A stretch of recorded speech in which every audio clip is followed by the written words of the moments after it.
মস্তিষ্কের বিকৃতি এবং হিংসার পর্যায়ে কোথায় পৌঁছালে এমন মন্তব্য করতে পারে? আমরা দেখতে পেলাম জনাব সাকিবুল হক লিপু ডিপ্লোমা প্রকৌশলীদের আন্দোলনকে কেন্দ্র করে ফেসবুকে পোস্ট করেছে যেন তাদের আন্দোলন দেখা মাত্রই শুট অ্যান্ড সাইটের অর্ডার দেওয়া হয়। ইতিহাস হতে প্রত্যেকটা রাজনৈতিক দলের মধ্যে যেমন প্রতিদ্বন্দ্বিতা, পরস্পরের প্রতি বিদ্বেষ এবং হিংসামূলক বা বিভিন্ন ধরনের প্রতিপক্ষমূলক বাক্য বা বক্তব্য থাকে, এগুলো চলমান রয়েছে। প্রত্যেকটা গোষ্ঠী তাদের দাবি উত্থাপন করবে, এটাই স্বাভাবিক।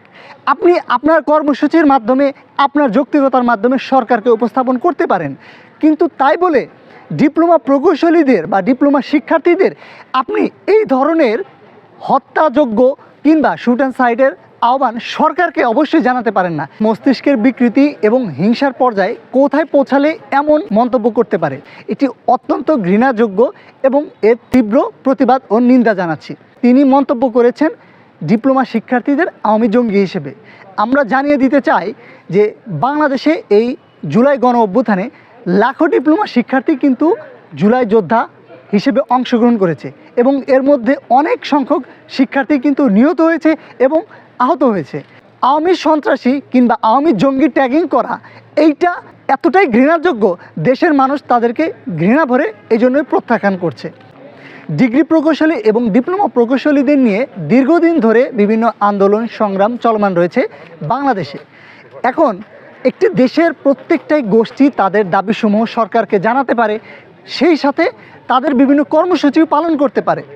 তাই বলে এই নয় একে অপরের প্রতি হিংসাত্মক, আক্রমণাত্মক বিভিন্ন মন্তব্য বা কর্মসূচির প্রকাশ ঘটবে এবং তাদের আরও কুরুচিপূর্ণ বিভিন্ন মন্তব্য যদি আমি বলি, এর কোনো শেষ নেই। সর্বোপরি তাদের প্রতি আহ্বান থাকবে তারা যেন সুন্দর সুষ্ঠু আন্দোলন করে এবং সরকারকে তাদের যৌক্তিক বিষয়গুলো উপস্থাপন করে।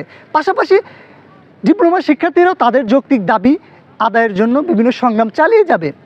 সেই সাথে তাদের পরস্পরের মধ্যে গঠনমূলক সমালোচনা, এইটা আমরা প্রত্যাশা করি এবং সরকারের প্রতি আহ্বান থাকবে ডিপ্লোমা শিক্ষার্থীদের ন্যায্য দাবি মেনে নিয়ে সেই সাথে বিএসসি প্রকৌশলীদের বিভিন্ন কর্মসংস্থানের সুযোগ বৃদ্ধি করা এবং বিভিন্ন সেক্টরে পদ সংখ্যা বৃদ্ধির মাধ্যমে তাদের যৌক্তিক বিষয়গুলোকেও সম্মতি প্রকাশ করা, এইটি সরকারের প্রতি আহ্বান থাকবে।